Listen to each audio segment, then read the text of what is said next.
জিনিস আমি একটা এখানে বাজে গন্ধ কেন? এখানে সব ফিশগুলোকে ড্রাই করা হয়, ওই জন্য যতটা খেতে ভালো লাগে এখন ঠিক ততটাই বাজে গন্ধ বেরোচ্ছে। আর এখানে ওই জন্য শকুনগুলো উড়ে বেড়াচ্ছে, ওই যে ইগাল বালচার ওরা উড়ে বেড়াচ্ছে। কেন বালচারগুলো উড়ে, হ্যাঁ মাছ রয়েছে না নিচে, ওইগুলো দেখাচ্ছে। হ্যাঁ নিচে ওরা অনেক লোকও থাকে না, ওই জন্য তো কুকুরও রয়েছে। আর এইখান দিয়ে মাঝখান দিয়ে ট্রেন যায়।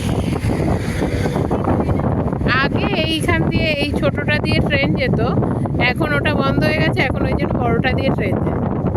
আগে ছোটটা দিয়ে যেত, ছোটটা এখন ক্লোজ করে দিয়েছে মেনটেনেন্সের জন্য, ওই জন্য এখন বড়টা দিয়ে যায়।